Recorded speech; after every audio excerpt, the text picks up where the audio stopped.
Hey everyone, ओम नमः शिवाय and welcome back to the channel. I hope कि आप सभी ठीक होंगे और अपना भी ध्यान रख रहे होंगे और आप सभी की तैयारी भी एकदम अच्छे से चल रही होगी। तो अभी रिसेंटली देखो, मैं काफ़ी टाइम से वीडियोस नहीं बना पा रही हूँ क्योंकि अभी एक तो बहुत ज़्यादा ये हो रहा है कि सर्दी की वजह से मुझे खांसी जुकाम वगैरह हो रहा है, इस वजह से। और जो लास्ट मैंने वीडियो बनाई थी उसमें मैंने दुपट्टा सा रख रखा था सर पर, क्योंकि मुझे सर्दी हो रही थी पहले से ही। तो उस पर कुछ लोगों के थोड़े बेकार कमेंट आए थे, इस वजह से मैंने सोचा कि चलो ऐसे ही बना देते हैं बिना उसके मतलब वॉइस ओवर करके। तो आज जो मैंने मॉक टेस्ट लगाया था, ये लगाया था मैंने टेक्स्ट बुक का अल्टीमेट मेगा मॉक टेस्ट, जो सैटरडे में आता है 29 नवंबर का। और ये मॉक टेस्ट पहले तो सही बताऊँ तो मेरा मन नहीं था बिल्कुल भी लगाने का, क्योंकि तबीयत थोड़ी सही नहीं चल रही थी। लेकिन फिर ये था कि भाई एनालिसिस भी कराना ही पड़ता है, क्योंकि मेरे पास ना बहुत सारे कमेंट आने लगते हैं कि दीदी आपने टेक्स्ट बुक का एनालिसिस नहीं कराया या फिर RW का एनालिसिस नहीं कराया। क्योंकि फ़िलहाल मैं बहुत ज़्यादा कुछ अलग अलग तो वीडियोज़ नहीं बना पा रही, लेकिन हाँ ये रहता है कि सैटरडे में टेक्स्ट बुक के एनालिसिस की और संडे में RW के एनालिसिस की, ये 2 वीडियोज़ तो बनाना मेरा रहता है कि इतना तो एटलीस्ट कर ही पाऊँ। तो फ़िलहाल मैंने मॉक टेस्ट लगाया था 29 नवंबर का, टेक्स्ट बुक का अल्टीमेट मेगा मॉक टेस्ट। और अगर मैं इसके उसकी बात करूँ कि लेवल क्या था, तो मुझे लगता है देखो, हिंदी तो नॉर्मल से ही देते हैं ये लोग, और हिंदी में ना रचनाएँ वगैरह भी ज़्यादा नहीं पूछती, रचनाएँ भी नॉर्मल सी रहती हैं। लेकिन मुझे इनका GK GS वाला जो पार्ट था आज का 29 नवंबर वाले में अल्टीमेट मेगा मॉक टेस्ट में, तो GK GS मुझे काफ़ी डिफ़िकल्ट सी लग रही थी आज। और पता नहीं मतलब अलग अलग से BNS से भी ऐसा लग रहा था, काफ़ी क्वेश्चन पूछ रखे थे।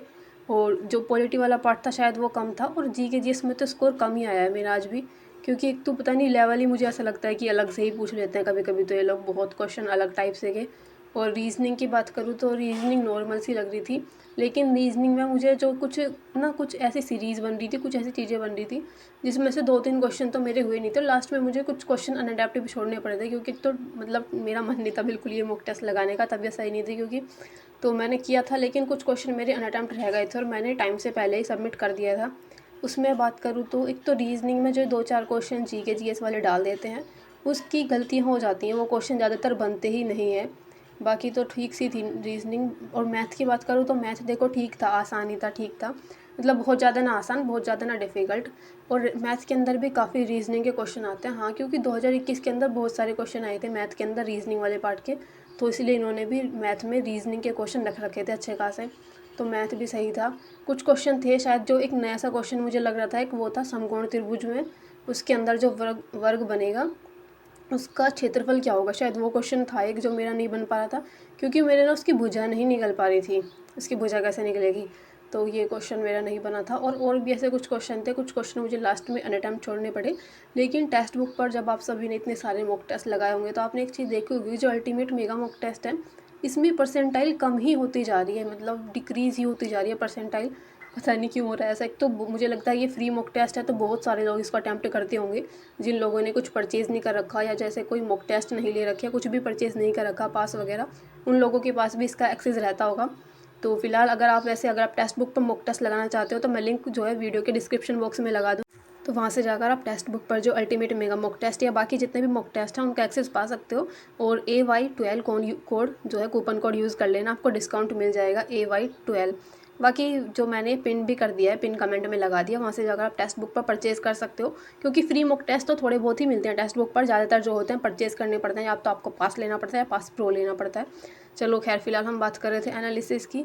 सब्जेक्ट वाइज मैंने बता दिया, अभी फ़िलहाल बात करते हैं स्कोर की कि सब्जेक्ट में क्या स्कोर रहा था। और एक चीज़ और मैं बता देती हूँ आप सभी को, क्योंकि मेरे पास ना बहुत सारे ऐसे कमेंट आते हैं कि दीदी आप सीक्वेंस क्या रखते हो। तो सीक्वेंस मैं सबसे पहले हिंदी वाला पार्ट करती हूँ, उसके बाद GK GS का, उसके बाद रीजनिंग, और रीजनिंग के सबसे लास्ट में मैथ।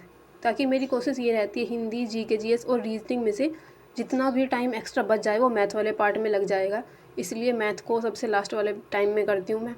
तो हिंदी की अगर बात करूँ तो हिंदी में मेरे 35 क्वेश्चन इसमें सही थे और 5 क्वेश्चन गलत थे। टाइम जो लगा था इसमें 9 मिनट का टाइम लगा था, और स्कोर जो हुआ था 87 स्कोर था हिंदी वाले भाग में। हिंदी मुझे लगता है और हो सकती थी अच्छी, 35 में 36-37 क्वेश्चन हो सकते थे, लेकिन इतना ही स्कोर बना था। और GK GS पॉलिटी, कानून, संविधान वाले अगर भाग की बात करूँ तो इसमें मेरे 23 क्वेश्चन सही थे और 17 क्वेश्चन गलत थे। इसमें टाइम जो मुझे लगा था 10 मिनट का इसको करने में टाइम लगा था, और स्कोर जो बना था 57 बना था। GK GS मुझे ऐसा लगता है यही सबसे ज़्यादा एक ऐसा पार्ट है जो आपके स्कोर को या तो इम्प्रूव कर देता है या बिल्कुल डिक्रीज़ कर देता है। तो कम से कम 25 के प्लस या 25 के आसपास भी स्कोर रहता है ना GK GS में, तो एक अच्छा स्कोर लगता है ये। लेकिन ये 23, 20, 22 इतना ही स्कोर बन रहा है मेरा। और इसके बाद मैथ वाले पार्ट की अगर बात करूँ तो मैथ में जो था 31 क्वेश्चन सही थे, 4 क्वेश्चन मेरे गलत थे और मेरे 5 क्वेश्चन इसमें अनअटेम्प्ट रह गए थे। इसलिए रह गए थे क्योंकि स्टार्टिंग में जो क्वेश्चन मैं स्किप करते हुए चली थी ना कि लास्ट में करूँगी, फिर बाद में मेरा करने का मन ही नहीं हुआ, मैंने बाद में सबमिट कर दिया था पूरा मॉक टेस्ट क्योंकि बिल्कुल बैठा नहीं जा रहा था उसके बाद। और टाइम की अगर बात करूँ तो मैथ को करने में लगे थे 45 मिनट और स्कोर जो बना था इसमें 77 का स्कोर बना था।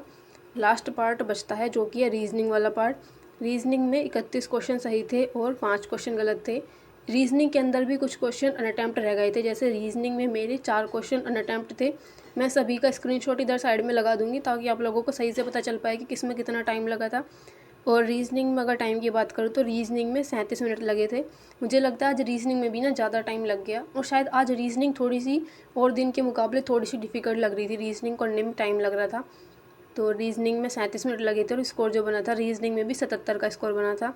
उसके बाद अगर बात करें कुल स्कोर की, क्योंकि सब्जेक्ट वाइज मैंने बता दिया कितना स्कोर रहा था, और सबसे अच्छा जो स्कोर बना था इसमें मुझे लगता है हिंदी में ही बना है सबसे सही स्कोर। तो अभी बात करते हैं स्कोर की, स्कोर कितना रहा था। तो कुल स्कोर यानी कि टोटल जो रहा था 300 रहा था 400 में से। 120 क्वेश्चन सही थे और 31 क्वेश्चन गलत थे। 9 क्वेश्चन मेरे अनअटेम्प्ट थे और 9 में से आई थिंक 4-5 तो हो ही जाते आराम से, लेकिन वही था ना कि बस उसके बाद मन नहीं किया तो मैंने सबमिट कर दिया था। बाकी एक्यूरेसी की बात करूँ तो 79 एक्यूरेसी थी और रैंक जो थी 2129 थी 6680 में से। परसेंटाइल जो थी 68 थी। मतलब परसेंटाइल को देखकर तो मुझे बिल्कुल ऐसा ही लगा कि मतलब कितनी हद हो चुकी है, बिल्कुल टेक्स्ट बुक पर तो परसेंटाइल बहुत कम होती जा रही है। मतलब टेक्स्ट बुक पर अगर आपका एक नंबर भी डिक्रीज़ होता है ना तो आपकी परसेंटाइल बहुत कम हो जाती है, एक एक नंबर से मतलब बहुत फ़र्क पड़ता है इसमें।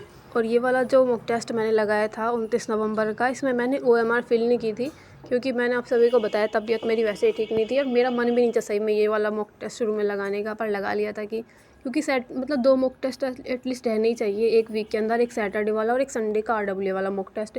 दोनों में डिफरेंस है और दोनों के लिए पता चल जाता है अलग से कि किस में किस तरह का लेवल है, इसलिए दोनों मॉक टेस्ट में लगाती हूँ। फिलहाल तो यही रहा था मेरा स्कोर। और परसेंटाइल तो देखकर आप सभी को भी लग रहा होगा कि क्या ही परसेंटाइल है ये, मतलब कहाँ 90 के आसपास परसेंटाइल रहती है और कहाँ इसमें 68 है। तो टेक्स्ट बुक पढ़ना ऐसा ही चल रहा है, कभी किसी मॉक टेस्ट के अंदर काफ़ी सही परसेंटाइल आती है, कभी किसी मॉक टेस्ट के अंदर कम। खैर आज वाला मॉक टेस्ट तो सही नहीं गया था, बाकी यही मेरा स्कोर रहा था। आप सभी का इस वाले मॉक टेस्ट में क्या स्कोर रहा है एक बार बता देना कि सभी का क्या क्या स्कोर चल रहा है। बाकी इस तरह से अपनी तैयारी करते रहो और कोई क्वेश्चन हो, कुछ पूछना हो तो प्लीज़ वीडियो में कमेंट कर देना, मैं आपके कमेंट का रिप्लाई करने की कोशिश करूँगी। और टेक्स्ट बुक पर जिसको भी पास या पास प्रो लेना है वो जाकर टेक्स्ट बुक से ले सकता है। कूपन कोड AY12 यूज़ कर लेना, आपको डिस्काउंट मिल जाएगा। और अभी मैं कौन कौन से सब्जेक्ट पढ़ रही हूँ ये मैं आपको किसी नेक्स्ट वीडियो में बता दूँगी। देखो अभी ऐसा है कि सारे सब्जेक्ट तो मैं सही से पढ़ नहीं पा रही हूँ, एक तबीयत सही नहीं है। बस मेरा हिंदी वाला पार्ट कंप्लीट हो गया था कुछ दिन पहले, लेकिन हिंदी में भी ना साहित्य थोड़ा सा बचा हुआ है, साहित्य ही लगता है डिफ़िकल्ट।